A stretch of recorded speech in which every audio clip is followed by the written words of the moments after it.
진행했습니다. 와! 그리고 세미나는 PCRC 24기 진홍자 K 진행해 주시겠습니다. 근데 왜 마지막? 이거 하고 시간 걸려가지고. 아 맞다. 하고 총리 하면. 과감 그렇네요. 네 안녕하세요. 발표 시작하겠습니다. 제가 1학기 때 했는데 면허라고 했습니다. 1학기 때 학생이 너무 많았어가지고 제가 오늘 할 주제는 이터널 워 인 메모리 이런 주제고요. 이거 논문 제목인데 이거서 따왔어요. 그리고 저는 PCRC 24기 진홍주라고 합니다. 오늘 역시 동기 사진을 타는 게 정답이 여기 한 명이 와 있네요. 네. 저는 이제 지금 박사과정 진행 중이고 PCRC 24기 2010년에 받았고요. 제가 열심히 세미나 준비를 하려고 했는데 이제 카톡방에서 친구들이 제목만 읽어도 흉내로 말하고 그래서 그럴까 생각을 했어요. 그래서 땡글 넣었다가 컨텐츠로 넘어가겠습니다. 그냥 간단하게 준비했고 한 20분에서 25분 정도 하면 될 것 같아요. 인트로덕션하고 이 논문의 내용을 간단히 추려서 설명을 드릴게요. 2013년 논문인데 저희 보안 분야에서 좀 탑티어 컨퍼런스 논문이거든요. SNP라고 해서 That's OK, Eternal Working Memory 이런 내용인데 메모리에서의 보안과 공격자 간의 공방전을 뜻하는 말이에요. 공격자는 늘 이 메모리 보호를 뚫으려고 하고 있고 방어하고자 하는 사람은 이제 그러한 공격자로부터 안전하게 메모리를 보호하고자 한다라는 내용의 약간 서베이 논문입니다. 16슬라이드로 준비했어요. 인트로는 제가 캡처한 건데 이제 크롬을 제가 탭을 여러 개 띄워서 쓰고 있는데 크롬마다 각각의 프로세스 아이디를 부여를 하는데 이 프로세스마다 이런 버추얼 메모리라는 구조의 메모리 형식을 받아서 쓰고 있어요. 그냥 여러분이 프로그램을 하나 실행하면 이런 실행한 프로그램 하나당 버추얼 메모리가 각각 할당이 된다고 보시면 되고 이런 것들은 이제 스택이나 힙 같은 이거 자료 구조 시간에 배우실 텐데 이런 데이터 구조로 이루어져 있다라고 생각을 하시면 될 것 같고요. 이거 넣을까 말까 고민했었는데 간단히만 설명드릴게요. 컴퓨터 구조나 OS 때 배우실 건데 이런 버추얼 메모리 각각 프로세스의 버추얼 메모리를 사용하는 것은 이 각각의 프로세스가 메모리 관리를 효율적으로 하기 위해서 쓰는 건데요. 이 중앙에 메모리 매니지먼트 유닛이라는 CPU 자원을 통해서 이제 한정된 자원인 램과 좀 더 한정되지 않은 널널한 자원인 디스크 간의 메모리 저장을 관리해주는 게 CPU의 MMU이고요. 프로세스의 버추얼 메모리가 이제 이 프로세스가 활성화돼서 사용이 될 때는 램으로 올려서 CPU가 사용을 하게 되고 아닐 경우에는 램은 한정된 자원이기 때문에 디스크에 저장이 된다고 생각하시면 돼요. 이 디스크는 여러분이 잘 아시는 SSD나 하드디스크를 뜻하고요. 이 램은 우리 메모리 16기가다 이러면 16기가 램을 가진 컴퓨터라고 보시면 될 것 같아요. 조금만 더 자세히 보면 이 버추얼 메모리와 피지컬 메모리 램은 각각 4kb의 단위로 이루어져 있어요. 그래서 이 버추얼 메모리에서는 이를 페이지라고 부르고 있고 피지컬 메모리에서는 이를 프레임이라고 부르고 있어요.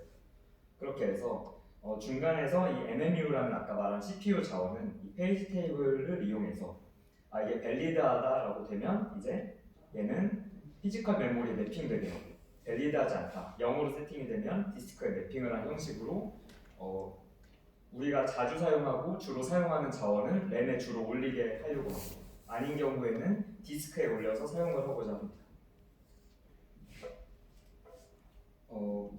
그냥 페이지 테이블에 대해 간단하게 말씀드리면 버추얼 어드레스와 옵셋을 결합해서 피지컬 어드레스 생성한다고 적혀 있는데 이 말은 결국 이 버추얼 메모리는 각각의 아까 프로세스마다 각각 똑같은 구조로 이루어져 있는데 이를 특정 오프셋과 더해서 이 프레임에 매핑하기 위한 용도로 사용을 하는 것이고요.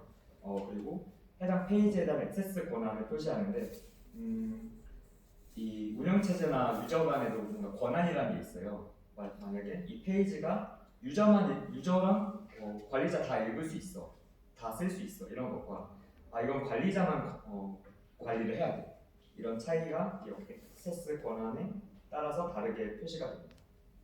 또한 이 페이지가 리드, 라이트, 익세큐트 되는 그런 권한도 표시하고 있어요. 이걸 설명한 이유는 이제 메모리 구조가 이렇고 버추얼 메모리에 대해서 좀 이해를 시키고자 넣었는데요. 이게 잘 넣은 건지 잘 모르겠네요.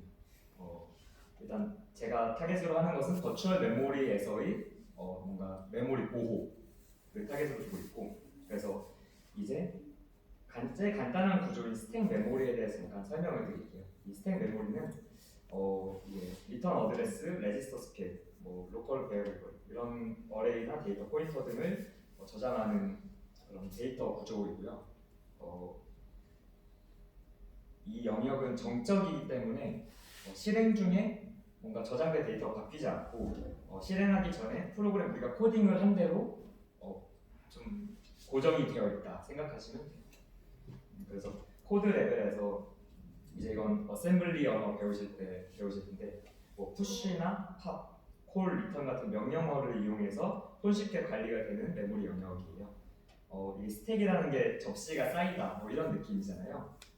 이게 라스트 인, 퍼스트 아웃이라는 구조를 띄고 있다라고 알고 계시면 될 것 같아요. 간단하게 예를 들고 왔는데 뭔가 여러분이 크롬 브라우저를 실행시킨다 아니면 지뢰찾기 이런 걸 실행시킨다면 그걸 실행시켰을 때 구현된 코드 중에서 가장 먼저 찾는 것이 메인이라는 코드예요. 그래서 CPU는 메인을 가장 먼저 찾고 메인부터 프로그램을 시작하려고 하고요. 그럼 이 메인에서 int a와 b, c, d 이런 로컬 베어리어블이죠.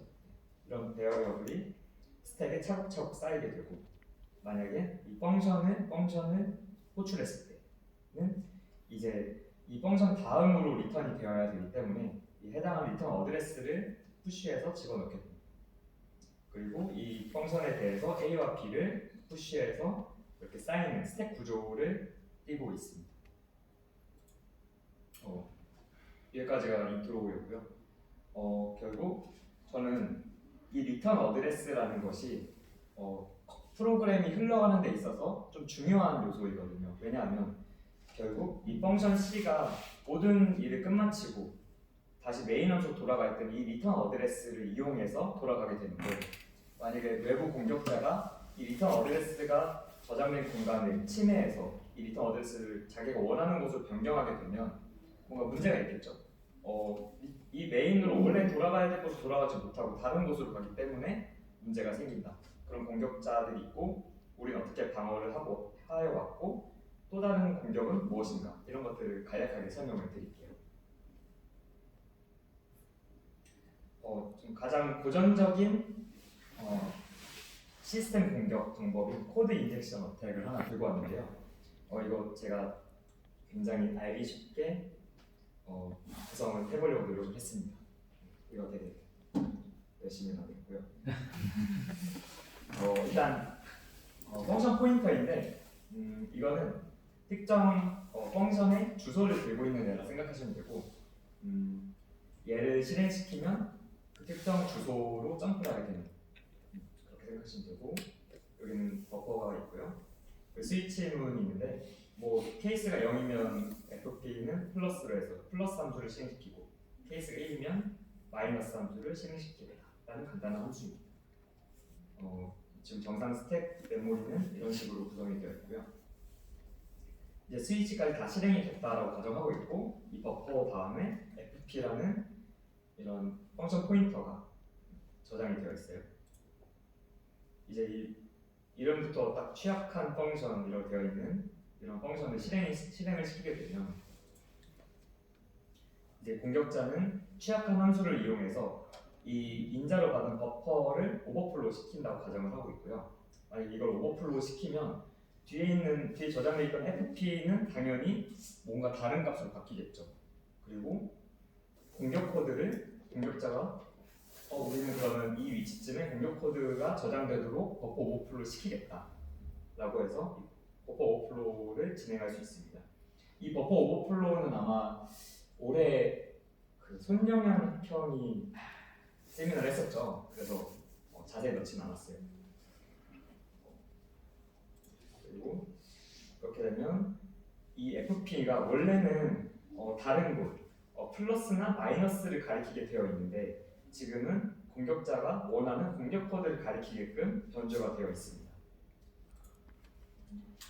그 뒤에 이 FP라는 것을 호출해서 A와 B를 인자로 줘서 실행을 하게 되면 결국 우리는 플러스랑 마이너스 실행하고 싶은데 뒤에는 공격 코드를 실행하게 되네요. 이런 식으로 코드 인젝션 어택이 발생할 수 있다 라는 아주 고전적인 공격 방법을 설명드렸습니다. 그래서 간략하게 나타내자면 코드 인젝션 어택이 있는데 이 코드 인젝션 어택을 막기 위해서 우리는 특별한 방법을 사용할게 라는 보호 기법들이 나왔고 이 보호 기법들을 우리는 다른 방법으로 이걸 무해할게 라고 해서 코드 리유즈 어택이라는 또 새로운 방법이 나왔고 그 뒤에는 이걸 막기 위한 ASLR 이라는 뭐 다른 보호 기법이 나왔다 라는 컨셉으로 진행을 할 거예요. 일단 코드 인젝션 어택은 방금 보셨듯이 원하는 코드를 어느 부분에 라이트 하는 거예요. 메모리 공간을 라이트 해놓고 이거를 우리가 적절히 조정해서 이 쉘 코드를 익세큐트 시키겠다, 이걸 실행시키겠다라는 컨셉이고요. 이런 아까 보신 인접 영역에서 발생할 수 있는 버퍼 오버플로우 같은 것들을 막기 위해서 아주 간단한 기법인 스택 쿠키라는 기법이 있어요. 이 기법은 이런 리턴 어드레스 바로 전에 까나리 밸류라고 하는 이런 쿠키 값을 넣어둔 다음에 쿠키 값은 CPU에서 안전하게 뭔가 특수한 레지스터에 보관이 되어 있어요. 이때 버퍼가 오버플로우가 되면 리턴하기 전에 이 쿠키 밸류와 스택한 쿠키 이 스택 쿠키가 같은지 아니면 다른지 비교를 해서 이게 만약에 다르네 하면 크래시를 일으키는 그런 방식으로 리턴 어드레스가 인접한 버퍼 오버플로우로 인해서 변주되지 않도록 막기 위한 기법이고요. 하지만 이 기법은 1996년 컨셉이죠. 아래 레퍼런스 보면 쉽게 뚫리는 걸로 밝혀지고 있어요.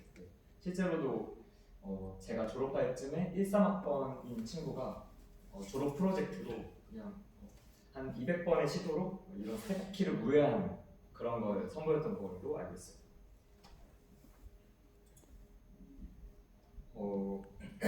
이건 이제 DEP라는 방법인데요. 데이터 익세큐션 프리벤션이라는 기법인데 데이터 영역에서의 익세큐션을 막겠다라는 컨셉이에요. 그래서 이런 쉘 코드가 저장이 되어 있는, 라이트에서 저장이 되어 있는 부분에서 우리는 여기서 실행 권한을 주지 않아. 그래서 이 쉘 코드를 아무리 실행시키려고 해도 실행을 할 수 없어서 그 공격자가 원하는 행동을 할 수 없다라는 기법이고요. 그렇다면 우리가 삽입한 쉘 코드는 우리가 코드 인젝션한 코드는 실행시키지 못하네? 그러면 기존의 모듈에 있는 코드들을 이용해서 재사용해서 이걸 엮어서 공격할 수는 없을까라는 컨셉이 코드 리유즈 어택인데요. 이거는 굉장히 좀 복잡하고 어려운 방법이라서 좀 자세한 설명은 넣지 않았지만 결국 뭔가 우리가 프로그램을 실행할 때 라이브러리를 링크해서 사용을 하거든요. 근데 그 라이브러리는 이런 바이너리가 공개가 되어 있기 때문에 공격자는 이 코드는 어느 위치에 올라갈 것이다 이런 거를 사전에 조사해서 알 수 있어요. 그러면 프로그램이 실행될 때 이 라이브러리는 어차피 여기 올라가겠구나 하면 이제 이 가젯이라는 작은 코드 조각들을 이어 붙이는 기법을 개발해서 우리는 이런 기존의 코드를 이용해서 결국에는 쉘 코드를 실행시키게 하는 그런 공격을 고안해내겠다라는 기법입니다. 결국 이런 코드 인젝션을 막기 위한 기법을 손쉽게 무력화시키는 기법이라 보시면 돼요. 이건 제가 공을 들였죠. 이 기법은 아까 제가 말씀드렸듯이 라이브러리가 어디에 올라오는지라는 이 모듈이 이쯤에 늘 배치가 되는 걸 알고 있어 라고 했는데 그러면 우리는 이 시스템에서 이런 세그먼트들, 스택 메모리, 라이브러리, 기타 등등 얘가 프로그램이 실행될 때마다 다른 위치에 랜덤하게 배치가 되면 그러면 라이브러리가 원래 어느 위치에 배치가 돼? 라고 생각했지만 결국은 다른 위치에 배치가 되잖아요. 이렇게 맞겠다라는 기법입니다. 이건 2013년에도 꾸준히 연구가 되고 있었고요. 근데 요 네 가지가 좀 기본적인 요즘 시스템에 OS에 다 들어가 있는 기법들이라고 보시면 되고 이 뒤는 좀 더 연구가 되고 있는 분야라고 보시면 돼요. 컨트롤 플로우 하이제킹이라 해서 아까 제가 리턴 어드레스가 중요하다, 리턴 어드레스가 좀 크리티컬한 밸류다라고 말씀을 드렸는데 이 리턴 어드레스를 변조를 시키려고 하는 공격이 컨트롤 플로우 하이제킹이라고 보시면 돼요. 아까 했던 행위들도 다 컨트롤 플로우 하이제킹 공격이고 간단히만 설명드릴게요. 공격자가 이 Q라는 포인터가 이런 버퍼 플러스 인풋으로 되어 있는데 이 인풋은 외부 입력이에요. 그러면 이 인풋을 뭔가 적절히 조정해서 Q가 리턴 어드레스를 가리키게 할 수 있다. 만약에 할 수 있으면 이 2번에서 그러면 이 Q를 참조해서 input 2라는 나의 인풋으로 바꿔치기 할 수 있겠네? 하면 이 리턴 어드레스는 원래 돌아가야 할 장소가 아닌 쉘 코드를 가리키게 된다 라고 가정하고 있고요. 이때 리턴을 하게 되면 얘를 빼서 리턴하게 되니까 이쪽으로 제어가 이동되는 그런 공격 기법. 그러면 좀 되게 단순하면서 약간 원칙적인 기법인데요. 컨트롤 플로우 인테그리티라는 기법인데 그럼 우리는 이 리턴 어드레스의 인테그리티를 보장하겠다. 이 리턴 어드레스가 변조되지 않는 것을 보장을 하면 그러면 모든 기법 막을 수 있겠네? 라고 생각을 한 기법이에요. 보시면 아까 2번까지는 다 같은데 3번에서 인테그리티 체크라 해서 리턴 어드레스를 얘가 원래 프로그램 실행 전에 리턴 어드레스를 다 조사해 놓고 프로그램 실행될 때 리턴 어드레스가 원래 내가 조사한 거랑 맞는가 비교해서 맞으면 리턴하고 아니면 프로그램 크래시 이런 방식으로 우리는 공격을 막겠다라는 기법이고요. 대표적인 기법은 섀도우 스텝인데 거의 마지막이죠. 이 스텝을 그대로 카피해서 어딘가에 보관을 하고 있는 거예요. 그 다음에 원타임 프로그램이 실행될 때 리턴 어드레스의 인테그리티를 체크해서 끝났네요. 체크를 하겠다. 이런 컨셉이라고 생각하시면 됩니다.